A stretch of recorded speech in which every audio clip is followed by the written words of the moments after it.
Welcome to Grant's Rock Warehouse, and I want to welcome Davy Gallagher here tonight.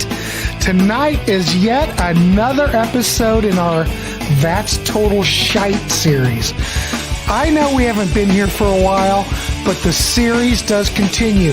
Tonight we are looking at Fleetwood Mac Time. This came out in 1995. We've got no Lindsey Buckingham, no Stevie Nicks, but we do have Dave Mason. But anyway, we're going to look at this one, so get ready right after this.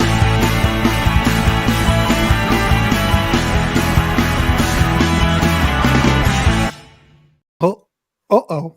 We got a graphic on front of us. Hey, Davey, how are you? Nice to see you. Oh, you Welcome back to the channel. Thank you very much. Pleasure. It's wonderful because, well, we're back to this is Shite, and we haven't done one of these in a while. The last one we did was The Clash. Well, it took a while to recover, what can I say? Well, yeah. But now we've got a new topic. We're looking at 1995's Fleetwood Mac Time. Now, I want to say, Davey, before you came up with this topic, which I think is absolutely brilliant, I had never heard this record. I didn't pay attention to this record. I could care less about this record. We've got no Lindsey Buckingham. We have no Stevie Nicks. We've got Dave Mason. We've got Delaney and Bonnie's child on here. We've got, I must say that Lindsey Buckingham does do some background vocals on here. One song. Okay. And I don't know what the story is behind that. But thank God we have Christine McVie, but I'm not sure she could save this record. I'm not sure what the real story was with this, because was this a cash grab? Did we have to was this a contractual thing? I don't know. I'm putting it out here for you. Maybe you know more about it, but I don't know. I think maybe Fleetwood Mac should have just hung it up prior to this record. I don't know. Well, we can say that pretty much any time after Rumours, really, depending on how you like some of the albums. I think Tusk is brilliant. I think Tusk has brilliance in it, but it's so coke bloated it's not real. It's the John Belushi of albums. I don't know about that. I think it's a showcase for Lindsey Buckingham. I would call Tusk the White Album. That's what the white I would call it Fleetwood Mac's White Album. Yeah, and we know what the white is, don't we? Well, yeah, but I think Tusk is my favorite Fleetwood Mac, Lindsey Buckingham. That era, the pop era. That's my favorite. What is your favorite Fleetwood Mac album then? Is it Tusk overall, or do you have? It's Tusk overall. I mean, my favorite overall was Bare Trees from the Danny Kirwan era. Oh my goodness! I think that's a very overlooked era. People seem to jump from Peter Green straight to the Buckingham Nicks stuff. Mm-hmm. They kind of miss that stuff in the middle of that. But regardless, those are all good albums. There's no point in. Yeah. I'm not trying to. Yeah. But I do like Tusk because it's very experimental. Blah blah blah. They're putting it all out there. Mm-hmm. I mean, I know we're supposed to be talking about time, but who would have thought back in was that 1980? Was that 79? Yeah. They would even put anything out like that after Rumours. I'm just saying. Well, I think it's a perfect example of a cliche that gets overused. When people say a double album that should be a single, I think Tusk is actually a very good example of a double that should be a single. Right. Because it's too much. It is too much. But as you said, we're not reviewing Tusk, and they would go on to have more classic era style success with Tango in the Night in 1987. Even Tango in the Night, though, the singles on that record, massive, but catchy, great production. Yeah. But I mean, it's got Lindsey's stamp all over it. It's all Lindsey on there. Yeah. But Lindsey is such a powerhouse of creativity, songwriting, production. You know what I mean? It's just, what are you going to do? And now we've got this album, Time. No Lindsay, no Stevie. It's well, So yeah, and they left gradually because in 1990 there's the other forgotten album, Behind the Mask, right. and that had no um, Lindsay on it. Lindsay left before that, and that was where Billy Burnett joined, and Rich, what's his name? And he's off, so he's away now, and Stevie leaves as well. So first of all, we lose Lindsay, then we lose Stevie, and we've got this bizarre lineup, this really strange lineup. You said about background for some of this. Well, they recorded more tracks for this project, and they were told by Warner Brothers, "You must have another classic era member to be considered a legit album, or we can't put this out." So they went running back to Christine McVie, who was out. She was out. She was away as well, and said, "Have you got anything?" She recorded her tracks completely separately from the rest of the band, completely separately, posted them in, and they just done some overdubs. So that's why she's got her own credits. Her guitar players on them, not Dave. And essentially, they just put some Mick Fleetwood and some John McVie, some rhythm section on top of her tracks, which I think you can hear that. To be honest, it sounds like two very different albums that have just been thrown together, and neither of them were terribly good. That's the problem. And then you have this bizarre Billy Burnett and Becca Bramlett as your new Lindsay and Stevie combo. And they would go on to work together as a duo after this. Billy and Becca. God, they sound like they should be on fucking Happy Days or something, don't they? Billy and Becca. But what Becca's doing here, I have no idea. She's completely out of place. So is Billy, but at least he was on the last record, so he's got an excuse. Dave Mason, you'd imagine, is here to give it some legit cred of being, well, at least here's an older musician that people know. Unfortunately, the Dave Mason of 1995, not quite the Dave Mason of Traffic and the early 70s. So, and to be honest, you wouldn't really know that this is Dave Mason if you didn't know, because tracks sound nothing like his own. So. You would never. You, Dave, you're 100% right. Listening to it today, I keep going, where is Dave on this? Yeah. I mean, he's there, but where is Dave? Yeah. You know? Dave's not here, man. Dave's not here. He's not here. Dave's not here. All right. So Joe needs your link. I'm going to put your link up and down here. So keep going, Davey. I'm listening. I'm just going to get your link up so people can subscribe. And yes, please check out Davey's channel. Lots of great comment on there. It's a lot of great content. So please check it out. I'll put the link. Well, there's some wonderful stuff. Buried very deep. Most of it's absolute nonsense. Thank you, though. Of course. I mean, I'll just batter through the tracks if you want, Grant. Yeah, please do. Let me get this link up for him, and then we will wrap. But yeah, please go. Yeah, I'll just do your thing, Davey. Because let me get this link up. This album. Do you get that thing where you walk into the kitchen and then you look around and go, "What did I come in here for?" And then you've yeah, that's what this album is. The minute you turn it off, you're like, what was that? Well, I don't remember anything about that. It's the blandest affair possible. So normally I try and use minimal notes. This one I really had to take notes because it's so forgettable. That I'd just be sitting there going, I think it was drums on this one. I can't really, bit of bass. So yeah, so I've made some notes. So yeah, we've kind of gone into the lineup changes and whatnot, and Becca and Billy. And we should note as well, rest in peace, obviously, Christine McVie, but this is her last appearance as a full-time member of Fleetwood Mac. Right. She wasn't even really it's too bad that she had to go out on this record. Yeah, she did. She did on the next album, their last Hmm. album, Right. "Say You Will." She did what Lindsay does here and does some guest vocals on one track, two tracks, I think. But yeah, she wasn't in the band on the next album. She left because she was scared of flying. But we'll come in that because it actually ties into one of the tracks actually quite nicely. Um, and you mentioned that we've obviously got Delaney and Bonnie's kids, as you mentioned, Becca. But yeah, Delaney and Bonnie's kid kind of sums it up nicely.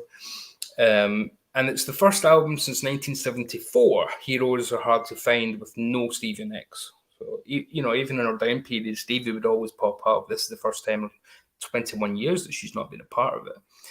We open with a real warning sign, "Talking to My Heart." Um, Boy, from the outset, you know that Billy and Becca are no Lindsay and Steve. Their harmonies are better than Billy was doing with Stevie Nicks on Behind the Mask, but that's like saying a slap in the face is better than a kick in the balls because it's still not good. It's still not good. It still hurts.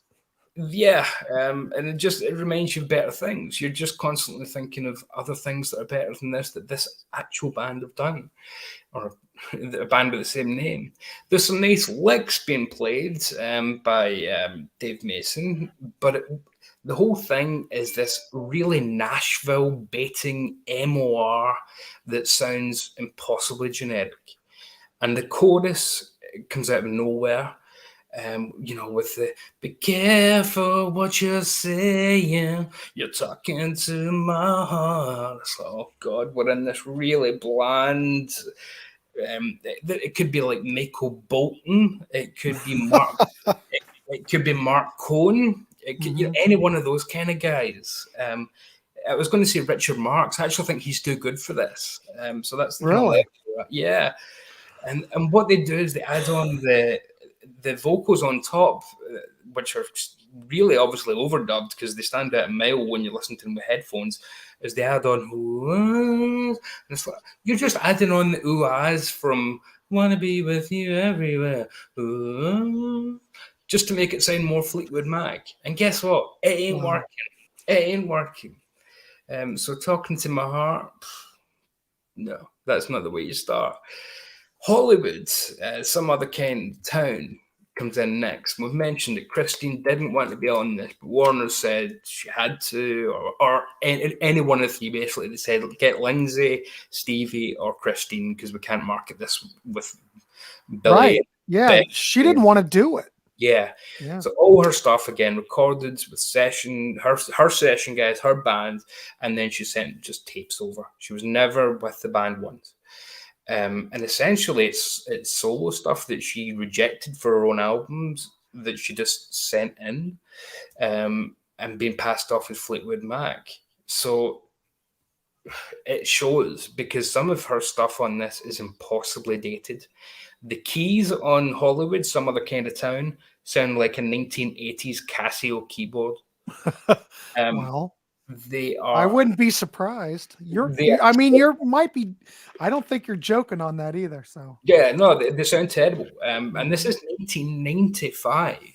We're not, it shouldn't sound like people go on about 80s production. I don't think that's a criticism of 80s albums, Hmm. because it was the 80s. Think you can sound like the 80s if you're in the 80s. By 95, you should probably be a little bit more advanced than that, a little bit moved on. Yeah. And God forbid you use an actual piano. So my theory here is that Christine was pretty much just giving them demos. It wasn't even finished track. She was pretty much just giving in stuff that she had just lying around She demoing. was mailing it in. Yeah, literally, Yeah, literally. literally. Yeah, I mean, it's she was a wonderful songwriter, Christine. Oh, absolutely brilliant. Oh my God. Genius, an absolute genius. And to me, she was the heart of Fleetwood Mac. The story and the interest lay with the dynamic of Lindsay and Stevie, but she grounded it for me a lot of the time. She was the one who kept it much more humanistic Well, and think about it. What DC says here. Christine was the soul and yes, conscience of Fleetwood Mac. yes. DC tuned perfectly, well stated. Totally agree, 100%. But my other comment on Hollywood, and it's a complaint about just about everything on this album. Why is it 6 minutes long? This is very much a recurring theme of everything in this album has either a verse too many, or solos that don't need to be there because they're not interesting. Well, Just to stretch it out to cover the lack of material. or that, but I'm just going to throw this out there. Mhm. Think about it. 1995. We've got the CD technology firmly in place. Mhm. And there's a lot of albums during this time period that are very bloated. Yep.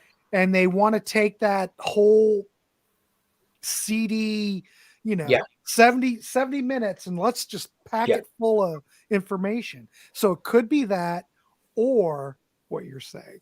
Yeah. Who knows? I think that it's certainly something that happened in the CD era, as bands felt that they suddenly had to produce more than 40 minutes worth of material. When sorry, but you've not got the talent to do it. Obviously, in this case, I mean, a lot did. Well, but think about it, Davey. I'm just playing devil's advocate. You've Mhm. got Dave Mason, for God's sakes. Yeah, You but still have Christine McVie. Mhm. You But would think, well, when was the last time Dave Mason had a hit? 1976. yeah, I mean, I'm just saying, it's yeah. not Traffic anymore. We'll come with Dave in a second because he does the next try. But Christine, she's looking out for Christine at this point. She wants to go back to a solo career, just like Lindsay is doing at the moment at this point, and just like Stevie's doing at the moment, to a lot more success than Fleetwood Mac. Blow by Blow is the only Dave Mason solo track on this that he does on his own. He does another co-vocal, but this is the only one where he sings himself. Now, why would you have Dave Mason not singing with Becca when Dave Mason, one of his most famous albums, is a whole album where he sung with Cass Elliot from the Mamas and the Papas? Oh yeah, that's a great record. Yeah, so why not recreate that and have him and a younger singer and Becca be the dynamic instead of doubling down on this Billy Burnett nonsense? Billy just sounds like they found him singing rockabilly songs at a karaoke in a motor stop somewhere. I mean, no. So Dave, to me, should have been, even if he wasn't writing a lot more, he should have been singing a lot more on this. Because I think him and Becca might have had something not good but better. Winds of Change is Becca. They've got an outside songwriter coming in here, so that shows you how little material they had. Even with Christine, even with Dave Mason and the Becca, and they didn't have enough material themselves to even do this. And Becca on this sounds so country, so impossibly country, that it's like Leanne Rimes or something like that. It's bland, inoffensive Nashville pap. And people can say, oh, well, Fleetwood Mac did change their sound. Well, yeah, they changed from a blues band into what we know as the West Coast sound of LA. And there was always a little bit of country in that, as there was in a lot of that scene, the Laurel Canyon kind of scene. But there wasn't this much country. I mean, they've just turned into a straight country band in this album, and it does not work. Mick Fleetwood and John McVie in a country band, it does not work. Well, I don't know. Probably at this point, as long as they're producing something, do they Yeah. really care that much? I don't know. Well, if they've got any pride, they should do. Well, I don't know. But don't forget, Davey, by this point, Fleetwood Mac's just a money-making machine. It's kind of like where the Rolling Stones are, after. Well, they weren't though at this point. With this lineup, they were doing small county fairs and things, and that's why. Good point. That's why in 2 years after this, they did the big reunion for the dance tour, where they did get Stevie and Lindsay and Christine back full time. They didn't even need to make an album. They just needed to say the classic lineup is back, and all of a sudden they were a massive band again. But at this point, they weren't. And this album didn't even chart in America. I think it got to 47 in the UK. Let me look. You're 100% right. It didn't even chart here. Yeah. No one cared. And number 47 in the UK, the album before this, Behind the Mask, was a number one album in the UK. So they went from number 1 to number 47. I mean, just way downhill. They were so out of step with the times and doing nothing to kind of reverse that trend. I Do is, again, a Christian track, but it sounds like it's from the mid-80s, not from the mid-90s. Got a nice chorus and an upbeat, warm vibe, and the harmonies come in, but it's nothing to write home about. Again, it's a Christine B-side at best. It wouldn't even be fit for one of her records. So I think she's just given them her cast-offs. Nothing Without You is the Bonnie. Delaney Bramlett. I know you keep wanting to get the names mixed up because of Right. Bramlett's, but Becca. There shouldn't be somebody called Becca in Fleetwood Mac anyway. What kind of names? It just kind of goes against everything, doesn't it? I am Becca, and she was like 8 when Rumors came out. So what the fuck's going on there? It's like bring your kid to work day or something. And this track, Nothing Without You, was originally by Delaney Bramlett. Mm-hmm. So again, they've not even got an original song here. They've just taken one from her father. And Delaney and Bonnie had some great kind of country soul stuff. Yeah. But he had all the souls taken out for some really bad kind of folk gospel stuff. Some really bland, sounds like the kind of church revival you don't want to go to. And she's just tepid. She's a decent singer, but she's got nothing interesting, nothing special. She's not got that it factor. I mean, Lindsay, Stevie, and Christine all have unique voices, regardless of whether you like them or not. They are interesting voices. Mm-hmm. She just sounds like, you can toss a coin in Nashville and you'll hit somebody that sounds exactly like her. It's exactly like her. And it's Lindsay is the one doing back on this, but you can't hear it. You can't hear that it's Lindsay. No, there is no Lindsay trademark at all. It could be anybody at this point. Yeah. Yeah, I mean, if they're going to ask Lindsay for anything here, they may as well have said, "Can we have a song, please?" rather than "Can you do some backing vocals?" At least produce it, for crying out loud. Yeah, can we have anything? Just use something. Dreaming the Dream, and this kind of compounds the too much country thing, because Becca is on vocals again here, and it's an acoustic track, but it sounds like she's doing Dolly Parton's "My Coat of Many Colors that my mama made for me." It's like, for fuck's sake. Leave that to the people that know what they're doing with country music. This is not Fleetwood Mac. It's not true. Yeah. And it's not because they've changed sounds or they've changed, it's because they're bad at what they've changed into. They're not a good country act. If they changed into a good country act, I'd be happy with that. I'm going to play devil's advocate real quick. Mm-hmm. You say this is not Fleetwood Mac, and I totally agree. Mm-hmm. But what about 1975 when we added Stevie and Lindsay? Do you think? Of course, those records were huge. Well, that's what I said there. But was that Fleetwood Mac? I mean, yes, you could say that too. Because as I said, if they change into something that's good, it doesn't matter. It's when you change sounds and it's bad. Well, they knew that, because well said. Yes. The next thing that they do is go back to the classic lineup. Mm-hmm. They knew that. So if you change and it's bad, then I mean, it is Fleetwood Mac. It's got their name on it. So I'm not one of these. It's not. Yeah, I know, but I mean, plus they had to change it anyway from the early stuff, because the blues boom that they started with the Dog and Dustbin cover and things, it was a totally different scene just 2 years later, so they had to move on from that. So they didn't really have a choice back then. But Dreaming the Dream, again, sounds like just this Dolly Parton acoustic country thing without any of Dolly's energy and enthusiasm. It's got a nice little melody. There's some nice accordion in the background. But the problem was, the whole time I'm thinking, what is this song? What is this song? I've heard this before. And then a bit of the harmony, I was going, that's it. Chiquita, tell me what's wrong. It's fucking ABBA. It's fucking ABBA. They've just taken Chiquita by ABBA and fucking put her on. Reprocessed it. Yeah, but so we've got an ABBA track, a Dolly vocal, and we're calling it Fleetwood Mac. Well, Take your teeth out, tell me what's wrong. Sooner or Later by Christine McVie is our next track. That I actually quite like this one, but that much. It's about that much. just this much? That much. I like it that much. Well, It's speaking of words matter. Christine McVie, who is Quintilla, who co-wrote Eddie Quintilla, who co-wrote all these tracks with her. Do you have any he's a idea? member of her band, I think. Yeah.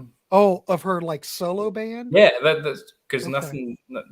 She had co-writers for lyrics and things Uh-huh. because that was something she didn't always. So that do. makes me think that, yeah, a lot of her songs are from. Well, Yeah, from stuff like stuff that she just had in a drawer. Just yeah. here's some cast off stuff that I've not used. Mm-hmm. But sooner or later, it's a bit moodier. It's a bit more sinister sounding at the start. Christine has some wonderful inflections and deliveries, and it's as close to classic era Mac as this album gets. Could be on Tusk, actually. Could be one of the few tracks that could. Oh yeah, I think hell, it's probably from the Tusk era for all that matter. Yeah, she might have had it in the drawer for that long. But again, why is it 6 minutes long? I don't know. Six. I'm just gonna go with the whole CD era.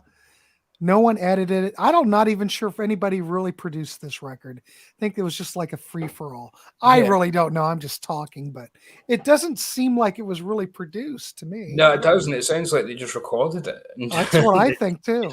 It doesn't sound like anybody was saying, right, okay, let's cut that bit. Let's maybe move that, bring that up in the mix. Just sounds like anything will do. Just hey, does your dad have an old song we can cover? And fucking, get Lindsay in so we can stick his name in the album credit. Stuff like that. Nonsense. Yeah, it's kind of half-assed, but it is what it is. I wonder why is our next track, and that's the only other track where Dave Mason sings at all.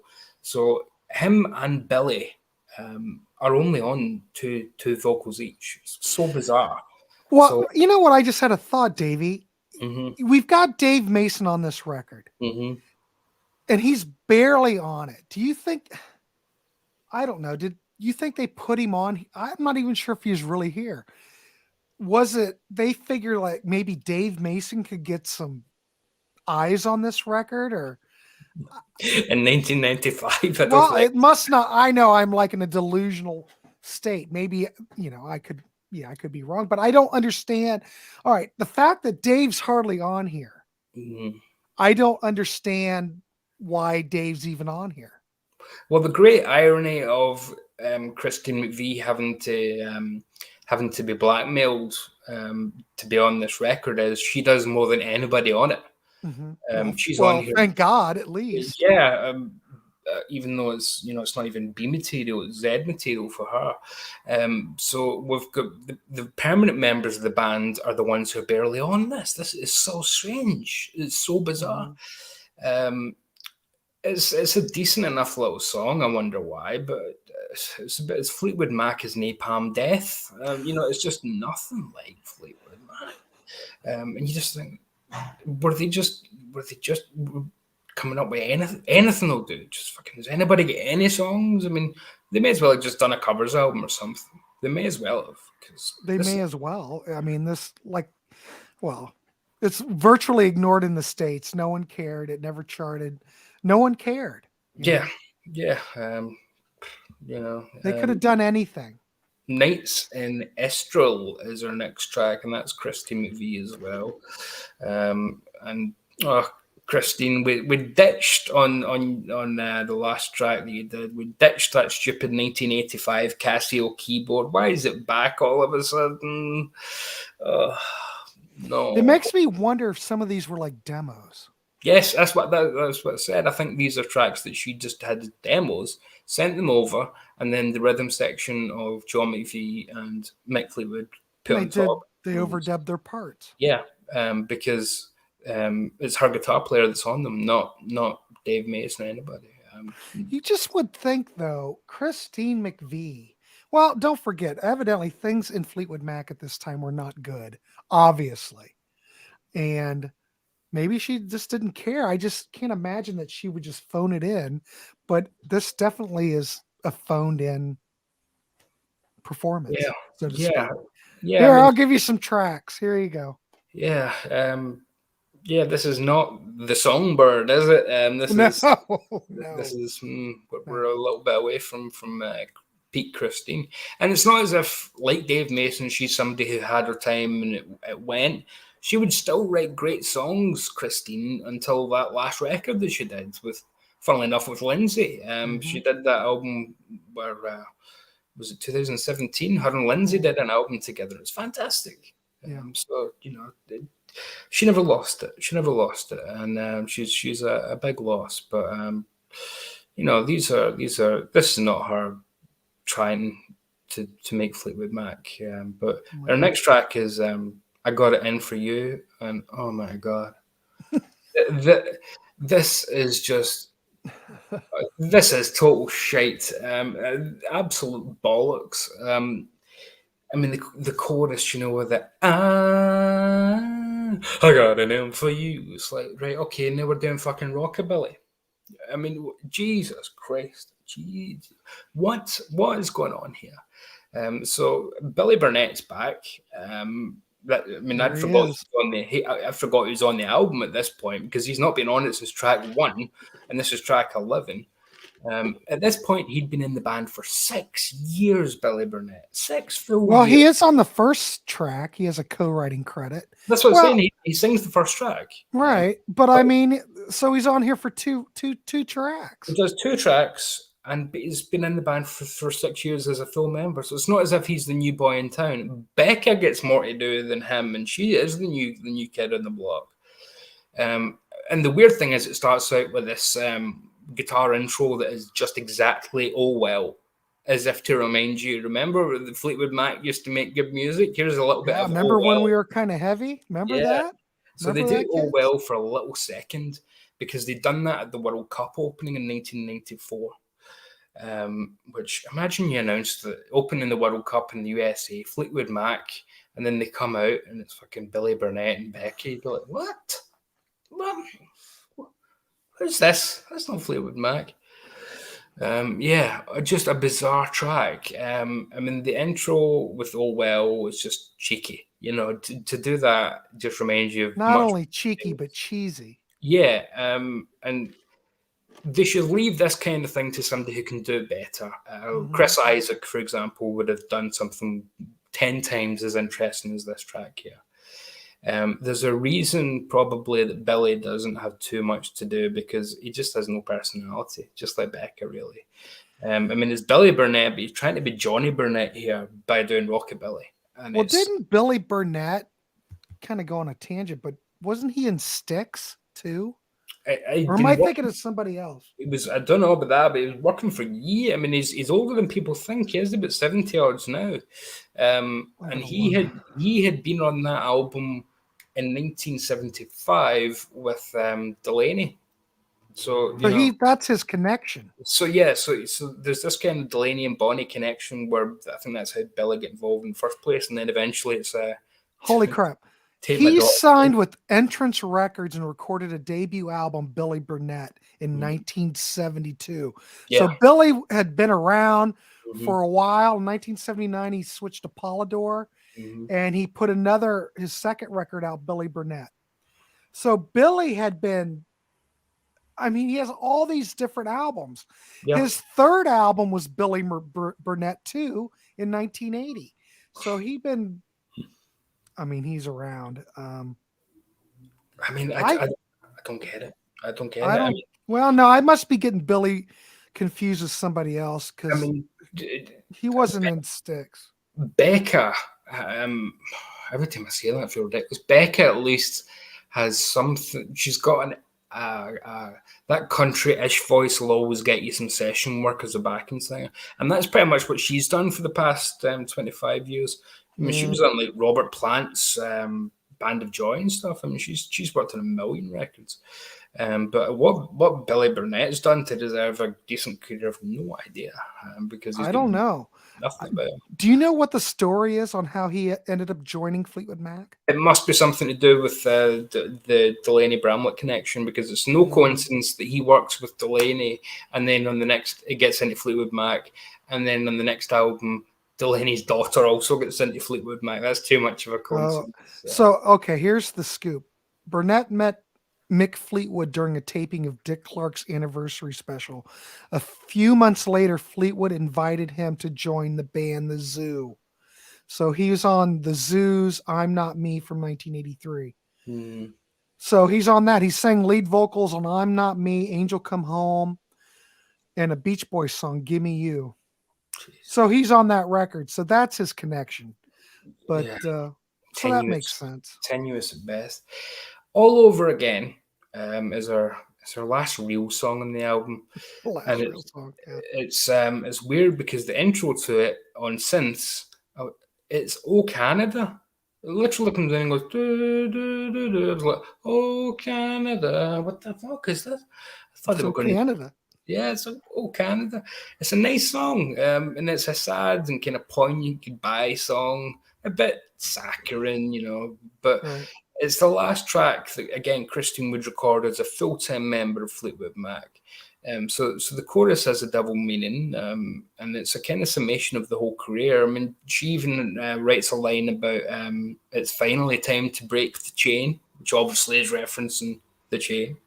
But the chorus where she sings, "Let's stop before it's too late, leave it all up to fate, because in spite of the heartaches and troubles and love, I'd do it all over again."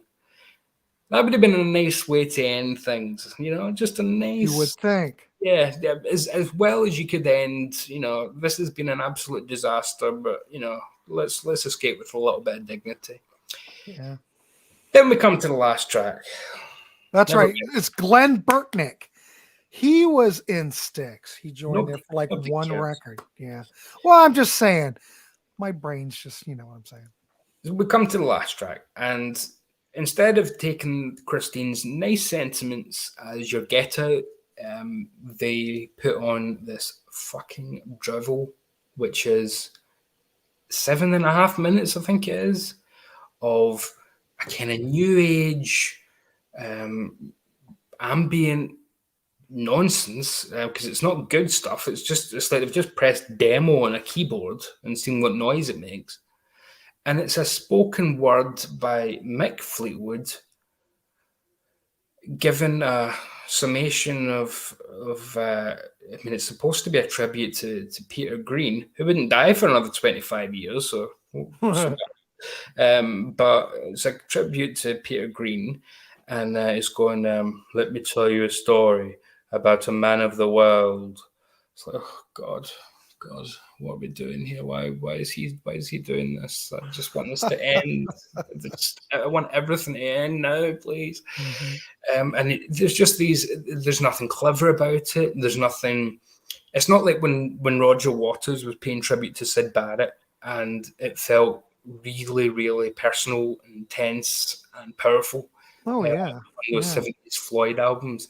This sounds like he's singing a song about a bus conductor that he met in the 60s or something. I mean, there's nothing personal on this at all. Mick obviously isn't singing it; he's just talking it, but he doesn't sell it. There's no emotion in it. I mean, he does it as deadpan as possible. So it just comes off as a eulogy for, again, somebody who wasn't dead and would still be releasing albums for a couple more decades. I mean, yeah, it was a bit of an acid casualty, but hey, he would come back with the Peter Green's Blues Crew. Was that what they were just called? It was something like that. I don't remember. But it came back. So paying tribute to somebody who didn't really, and especially at this point, you're kind of paying tribute to an era that most of your fan base that do still exist probably don't even know about. No, not by this time. Yeah, by this point, nobody on here is thinking about Jeremy Spencer and that kind of era of Fleetwood Mac. So it's just a bizarre way to end the album. And it's a co-write. The lyrics are by Ray Kennedy, who co-wrote "Sail on Sailor." Beach Boys, yeah. Yeah, I mean, I think that was slightly better than this pish.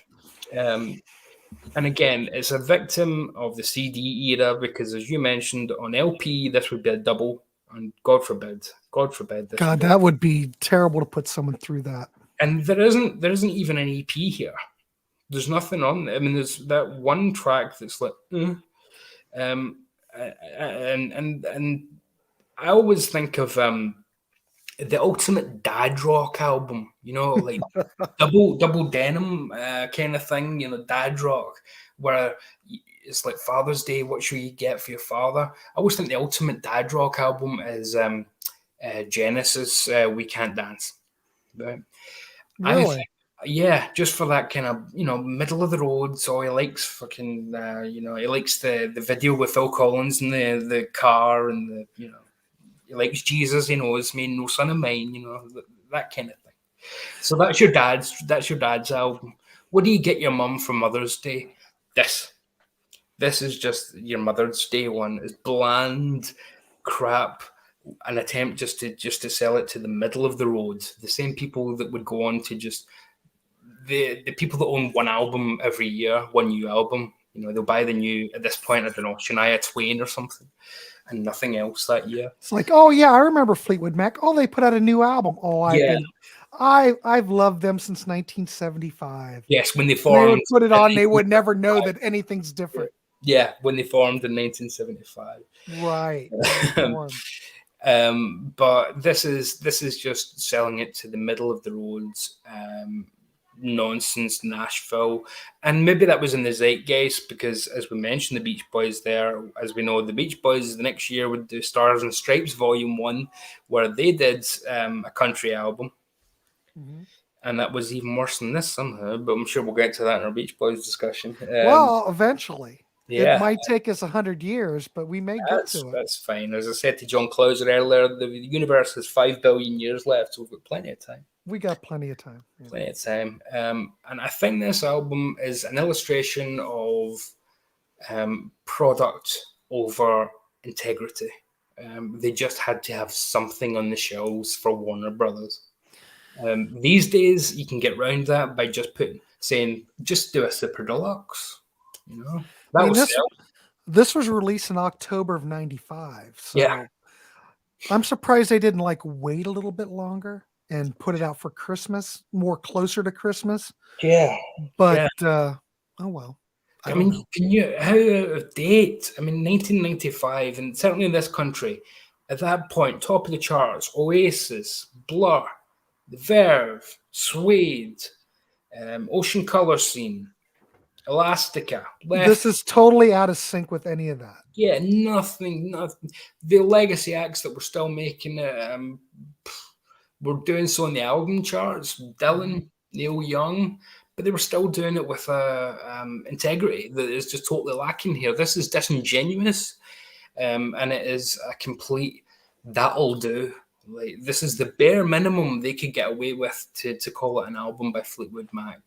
And Warner's even knew that by saying that Christine had to be on it. Warner's knew that nobody's buying this if there isn't at least one of the classic era members. So we'd better get one of the three to appear on it. But even then, she does her best. She does something. I can't imagine how bad the album would be without Christine. And they probably wouldn't even put it out. Like I said, like you said, the record company demanded that she'd be on it. Or they'd use more of the outside songwriters who did a couple of tracks. But it's embarrassing to me to think of this aberration in the middle of their catalogue. Luckily, they would only have one more album after this, Say You Will, but that did have Lindsay and Stevie back. It wasn't a great album, but it sounded like Fleetwood Mac at least. It sounded like Fleetwood Mac. But it wasn't a great record. It did get better reviews than Time did. Time was slaughtered pretty much. Yeah. At least the next record, I got 3 stars. I mean, we're not back. By the time Say You Will come, we're not 100% back. They're kind of phoning it in as well. Because they should have hung it up way before this, Davey. Yeah, which they have kind of done in the last 20 years, really. Right. Because they've become just a touring band. Because I mean, they had what for 5 years? They had Neil Finn in the live band after Lindsay left. Yeah. Now, if I have a band and Neil Finn's in it, I'm going to be saying we better record an album. This guy's one of the best songwriters of the last 25 years. Or Yeah. Neil Finn's brilliant. Yeah. yeah, 35 years. I mean, the Crowded House album that he only did a couple of years ago is fantastic, Yeah. absolutely brilliant. But that wasn't on. They've no interest because albums don't sell that much, but a stadium tour does. So they toured with Neil doing the Lindsay parts and whatnot, and they could have had some new material and continued a kind of legacy, but they chose the easy path of just, oh, who cares? We'll just do the hits and we'll hit the circuit and we'll make the money. Well, don't forget this. In order to fill Lindsay's shoes, they had to get Mike Campbell too. So Yes, you've had Neil Finn and Mike Campbell yeah. covering for Lindsay. I mean, to be honest, there's only one Lindsay. I mean, Well, right, yeah. Lindsay's again, whether you like him or not, he's a very unique musician, songwriter, producer, and singer. Mm-hmm. Nobody could replace him. But I think Neil Finn would bring something different to a recording act. And if there's one thing you can say about Neil Finn is he's never going to come to the studio without songs ever in his life. He's whether it's with the early days, whether it's with Crowded House, whether it's the albums he's done with his brother, whether it's the album he's done with his son about 5 years ago, Neil Finn always had something. So Fleetwood Mac, they just let it go out with such a whimper, and I feel sad that that's kind of the legacy. Is just remember Rumours, guys. Yeah, remember Self-Titled. Remember a couple of tracks from Tango in the Night. That's really just all they've left the last 20 years with. And that's really sad. It's really been when Tango in the Night's the last thing they did of any real relevance. So you're talking 36 years ago this year. Yeah. And they only stopped touring, because they've now said that's it because of Christine's death. Mick Fleetwood said they're done, but who knows if that'll even stick. I just feel like 35 years absolutely wasted. And we know there's a million reasons why with the inside relationships and who's been saying what about who in interviews and who's taken the huff and left, and Lindsay getting kicked out and then let back in again. And again, that bizarre thing where Christine makes an album with Lindsay after he's already kicked out the band. Seems like there's a lot of drama in this band. Yeah, and that's not even going into the old school drama of the whole Stevie and Lindsay thing and the years. But one day, and they'll all need to be dead before it happens, there will be an amazing movie about Fleetwood Mac's story. And it probably will be called The White Story, because Jesus. But well, didn't Stevie have to get? Didn't she burn right through her sinuses? Isn't that true? And yeah, leak out? that's why in the late 80s onwards, she does sound very nasal. But I think she can still do stuff. I think I know, but I'll tell you, Davey, some of those 80s records where she's, yeah, well, it's a tough listen to her sing. It's not like she was very pure. Not that Stevie ever had really a great tonality, but if you listen to everything like on Rumours or on, the self-titled album, her vocals are way different. Yeah, no, I know what you mean. As she got coked out. I think she's lucky though because she always had a very nasal voice. Mm-hmm. So it's not quite as bad as it would be for some other singers who do blow out their nose and they're gone after that, whereas she did have such a nasal voice and different quality that she kind of gets away with it a bit more. Mm-hmm. And when she stays quieter, like that great song she wrote for Joe Walsh, Has Anybody Wrote a Song for You? Is that what it's called? Has anybody ever written anything for you? Gorgeous stuff. And really, Stevie's Stevie. She only needs to get on stage and do the twirl with the big scarf and everything, and sing. Everybody goes, ooh, look at that. Yeah, everybody will do the singing for her, really. But in that time period, like from like her first solo album, Leather and Lace and all that. Who did Magnet and Steel. Help me. Uh, oh crap, brain. Walter Egan.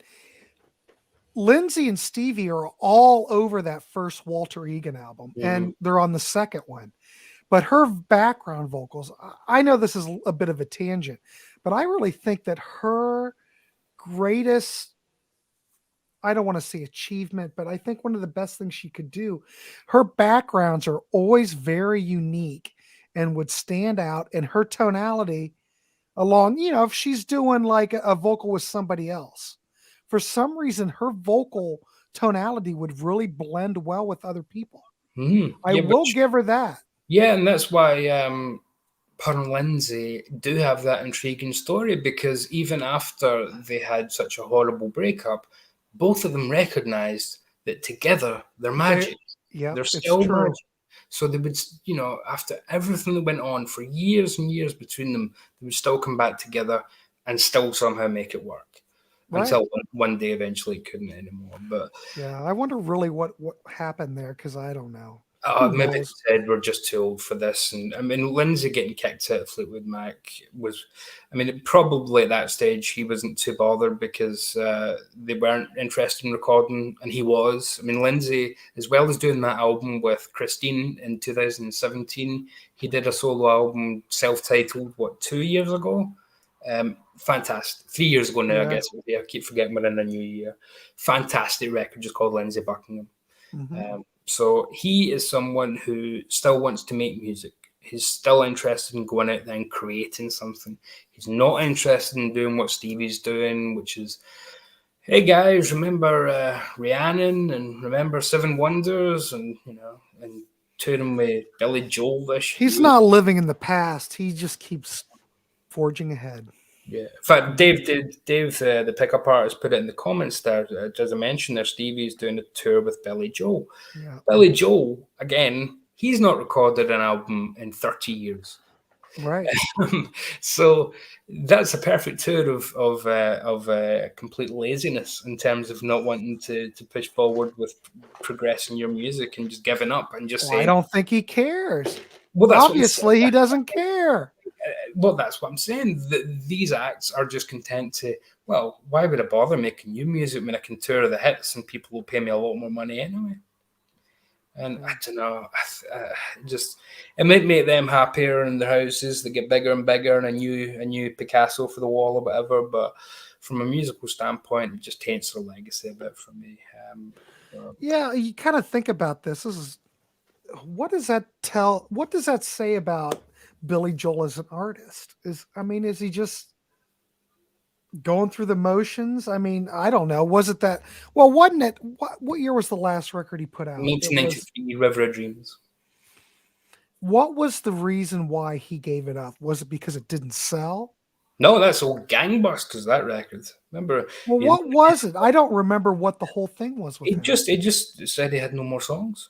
That was him done. Well, maybe he shot his wad, so to speak. I And guess. I don't know, for someone to I go mean, from but think about it. Some of these artists, John Lennon said you're only 25 once.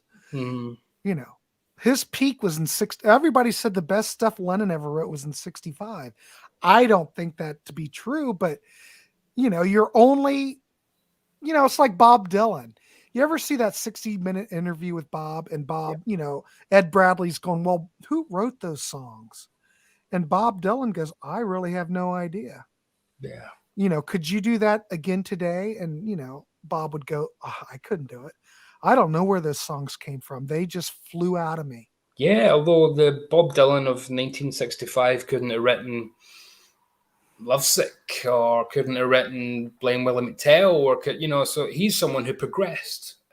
Whereas to bring it back to our actual album that we're discussing, Right. Fleetwood Mac were content to just, oh, right, okay, Warners are on our back, just release anything. And again, nowadays you just get round that by saying, okay, we've not released a new edition of Tango in the Night in a while, let's just put out another 5-disc version of that, and that will be our product for the year. Mm-hmm. Whereas, because nobody bought this. There's Fleetwood Mac fans who don't even know this album.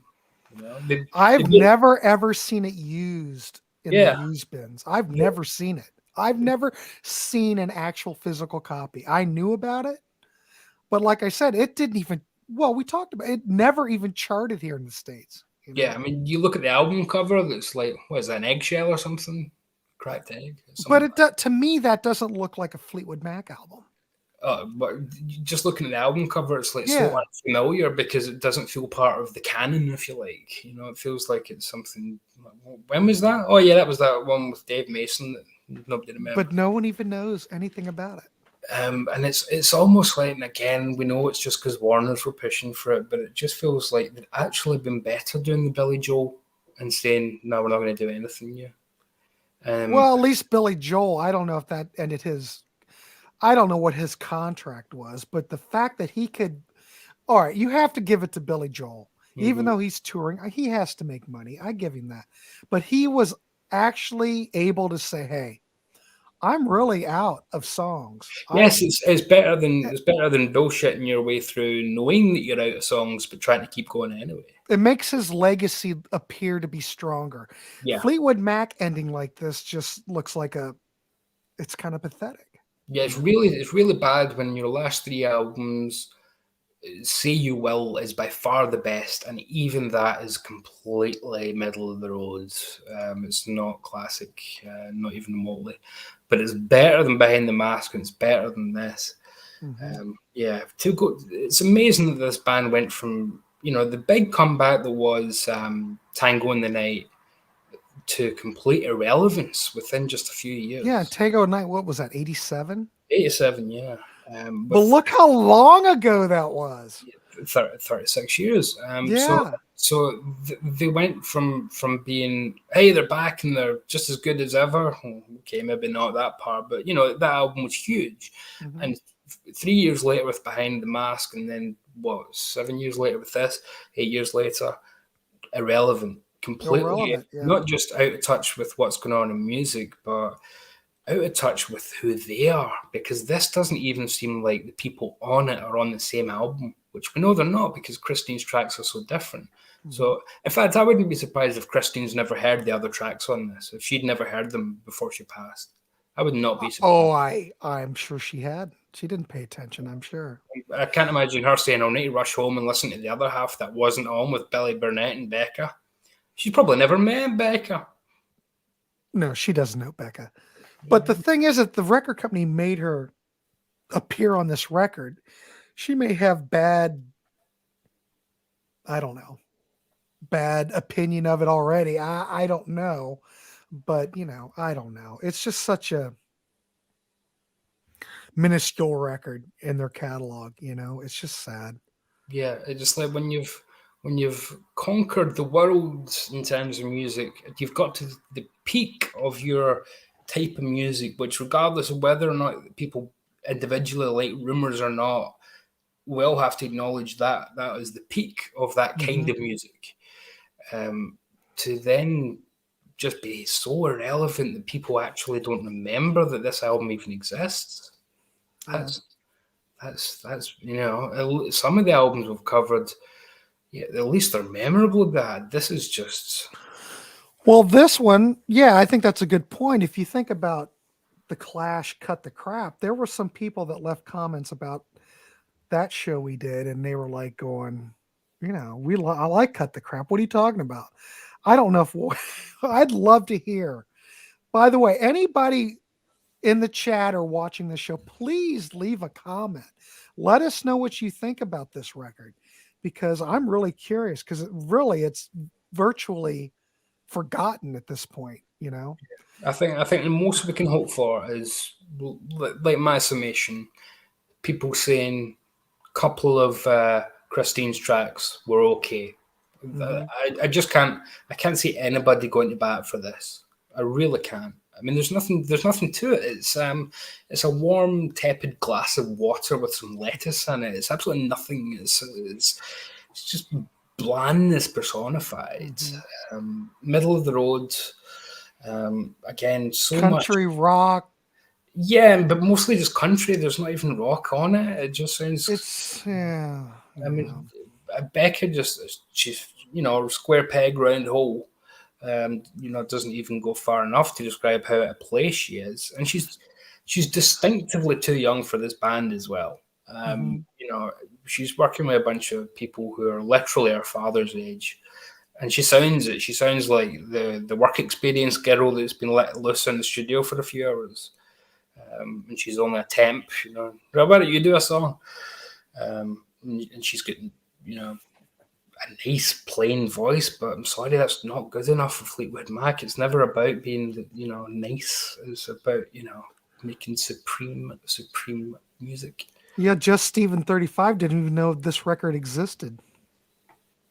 Yeah, I bet a lot of people looking at that and the graphic that I posted for this will probably look at this record and go, I have never seen that album cover in my life.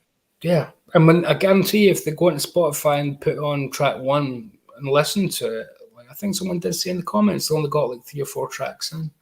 Mhm. Yeah, that if I wasn't reviewing that's further than I would have got. I mean, the minute that chorus hits in for track one, be careful what you're saying. You're talking to my heart. I'm like, oh, for fuck's sake, Jesus Christ, get the fuck. I mean, this is Well, this is none of it sounds like Fleetwood Mac. Let's just leave oh it at shit. that. I mean, it's not even like I keep saying. It's not even good country, or it's not good rockabilly. It's not good Mhm. boogie stuff. It's all bad versions of somebody else's style of music that, regardless of what the band are called, isn't good anyway. I mean, this could be released under another name, and it would have sold even less. Ernesto has a good point, Davey. He thought this was a compilation. Yeah. Think about it. If you name the record Time, I would think if I saw it, I went, oh, this is a compilation. They're Yeah. going through their catalog. That's a Yeah. good point, Ernesto. You'd be Yeah, I looking agree. looking in the background. I don't remember any of these songs. Yeah, but oh look, Lindsay's on the credits, so maybe I'll give it. Oh, maybe I'll grab it. Yeah. For these days, they put a big sticker on the front, a big hype sticker featuring Lindsay Buckingham on backing vocals on one track. Yeah, just a sad way. And at least the last album they ever made was with the classic lineup, Right. if nothing else. And they didn't go out with this because can you imagine if the way this band went out was with fucking Beckett and Billy? I mean, Jesus, they sound like they should be from Saved by the Bell or something. Beckett and Billy. Saved by the Bell. I mean, For the first Beckett. time that Saved by the Bell's ever been referenced. Yeah, well, it's a classic. It's a But classic, yes. Beckett and Billy. I mean, Jesus. I mean, gosh, it just blows my mind that this is a Fleetwood Mac record. It's one of Yeah, I those. get it. It's one of those like who thought this was? Did any of them believe in this? I'd love to know. I'm sure nowadays they would all say, "Yeah, we." Well, don't forget, probably at the time, if you could find any interviews, they probably go, oh my God, this is Oh the yeah, best thing. This is the best thing we've ever done. oh Oh, yeah. Lindsay, we don't need Lindsay. Be- Stevie, nah, we're good. Becca brings a youthful intensity to it, and Right. Billy's been here for 6 years now, so he's really integrated. And of course, we've got Dave Mason. Who can I forget mean, his? he's an icon. Holy Yeah. crap. Oh, look who's here. Two of my Hey, favorite people with one of my least favorite records. Thanks, Martin. I appreciate that. well, we've not been terribly kind to it, Martin, but We haven't been terribly kind, but but neither has time. Time has not been kind to and this. everyone thinks it's a comp. It's a comp. Yeah. I'm not even, Davey. I'm not even going to ask you what you'd rated it because I'm not even sure if it's even worth rating. But I mean, how do you rate it? Do you rate it as 2 out of 10, a maybe. Fleetwood Mac album? Because it ain't. I mean, it's got their name on You it. said earlier though it says Fleetwood Mac, It so it's a does have it Fleetwood on Mac it, record. but it's still, I mean, to give it a score out of 10, yeah, okay, I'll give it a go. I will give it a 2 out of 10 because I think Yeah, I agree. It's worth at a least 2. Christine has got, even though she's mailing it in, she's got enough innate ability to just have even her B-sides have something in them, just the kernel of an idea that leads you to believe that there's something passionate and intimate or interested. Everything else on it just sounds like karaoke in Nashville on a Monday night. It really does. Mm-hmm. Just sounds like generic, bland nonsense from a band who should be none of those things.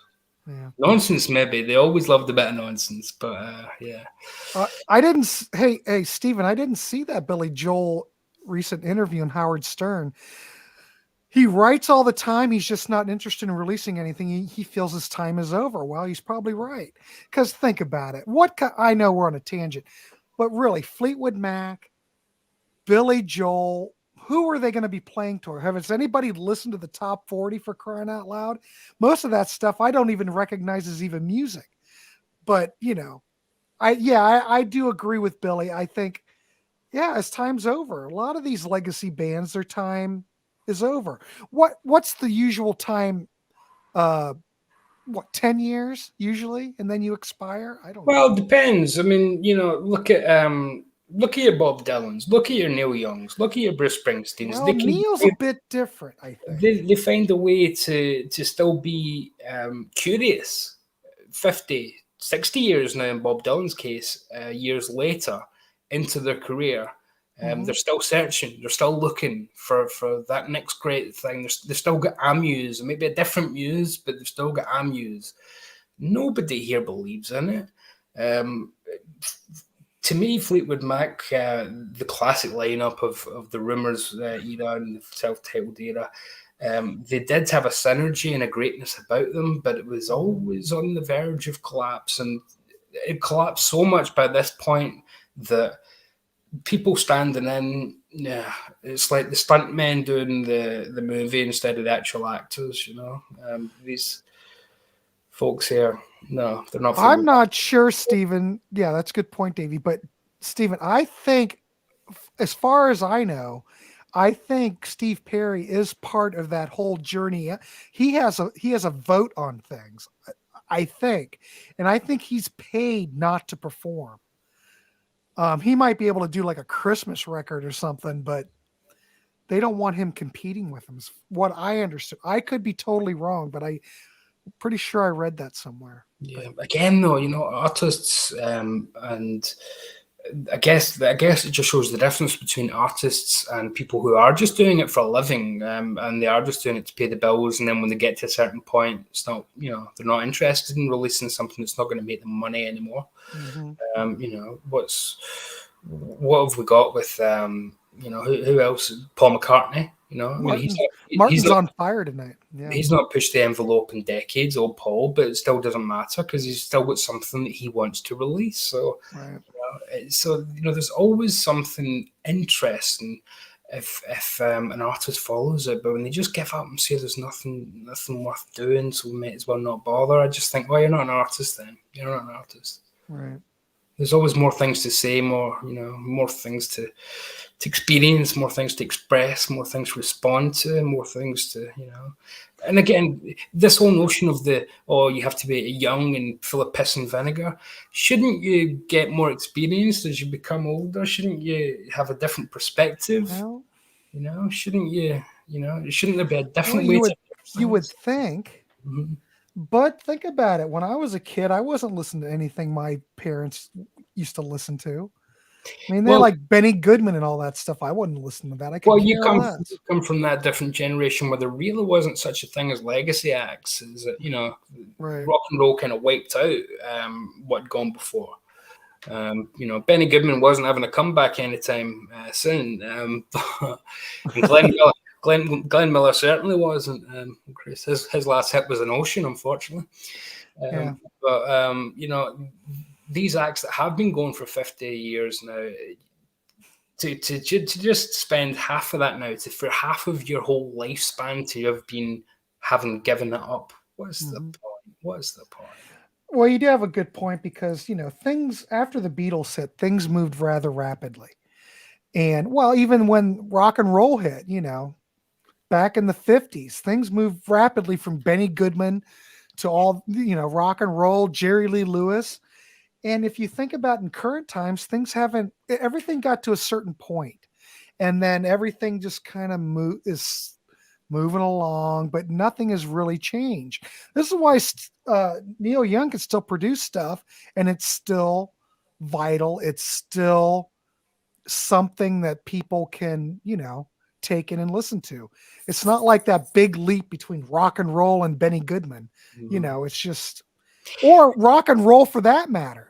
I love that Benny Goodman is being used as the ultimate example of music pre-1954. That's the one I jumped to. That's my parents love Benny Goodman. We're not going with, I don't know, Bing Crosby or something, but it's Benny Goodman. It has to be Benny Goodman. It's Benny Goodman. Well, don't forget, Benny Goodman was the Beatles of his era, so to speak. I'll take your word for it. Benny Goodman CD's coming soon to the Rock Warehouse, folks. Look at Martin Popoff. I swear Mick's got a snare and a bass drum, and that's it. He plays a tooth piece. Martin is on fire tonight. Well, no, it's not a bad point. The Fleetwood and the Mac are quite often the least interesting thing about the Fleetwood Mac.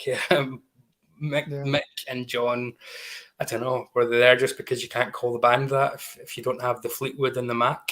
Well, I think so, yeah.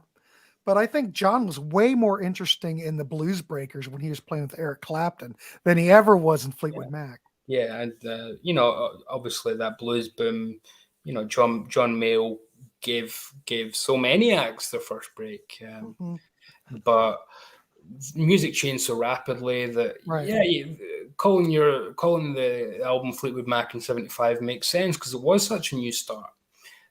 Did feel like a fresh new band, but I can't help but wonder if they shouldn't have just come up with a different name at that point, because were Mick Fleetwood and John McVie the draw in 1975? No, it was Buckingham and Nicks already. They didn't just join the bands; they became the band.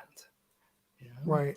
That was the headline. Christine was the core for me, but they were the headline. And Lindsay, what makes a man start fires? Or why does he play like that? Are you talking about his finger picking style? He's just a brilliant guitar player. If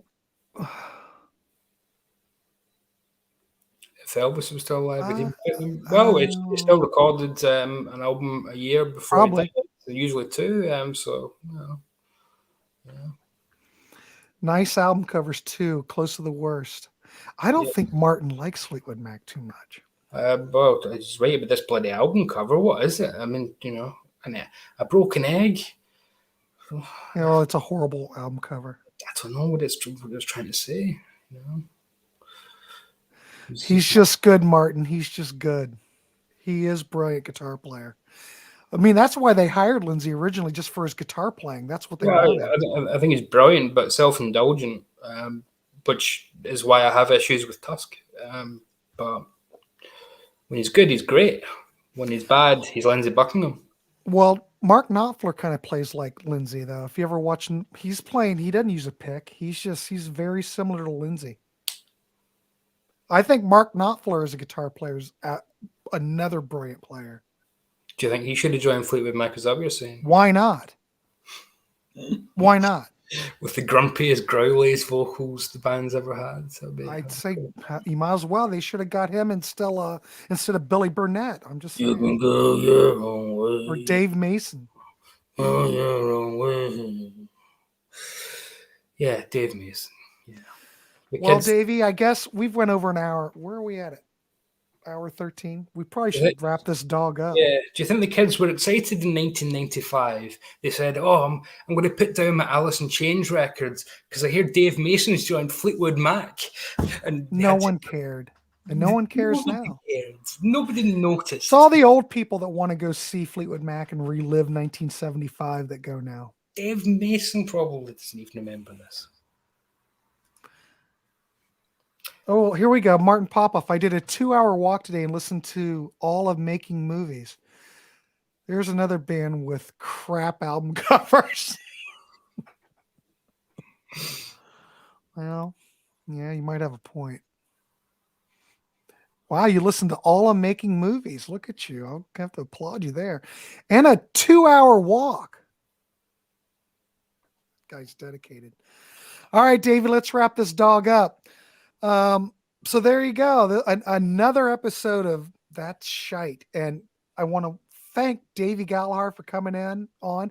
Davy practically talked the whole show. I didn't even hardly get to say anything, but that's fine. It's okay. I don't care. It's all good. I'm just giving you crap. But I want to thank you for coming. I have the insights and the knowledge. You just have the microphone. That's right. Blisters to the lighthouse and back. Well, I've got blisters on my fingers. Anyway, Davey, I want to thank you for coming on. We will be doing more Shite episodes in the future. I'm not sure what's next, but I'm sure we will be Didn't we doing agree more. on? Didn't we agree on the next one? Okay, Yeah, okay. we did. We did. You can tell them. Go ahead. Well, if you're sure. Go ahead. Give Well, them a little. Give them a little something, something. It's going to be Duran Duran's "Thank You," in which Duran Duran do hip hop. Mm. So yeah, there you go. Yeah, thanks DC. Thanks Martin for popping in. I want to Ernesto. Thanks everybody for coming in. Please leave a comment. Please like this episode before I turn it off, or go ahead and back and give me a like. There'll be more content. I've got nothing going on tomorrow now. I did have a show, but we're not going to postpone it. And so if you know whatever I was going every night this week, Davey. Whatever happened to Becca and Billy? If you know where they've been for the past 25 years, because I think there's probably a missing persons report being filed there. Let us know. So, yeah. Well, or Billy Burnett. If anybody knows where Billy is right now, that'd be good. Hell, Dave Mason, we know he's tours all the time. Yeah. He's doing I don't know. I didn't see him on a tour, but I know he's out there. But anybody have any idea about Billy Burnett, please let us know. We'd really like to know. All right, kids. Good night. Have a good one. Davey, thank you once again. This is great.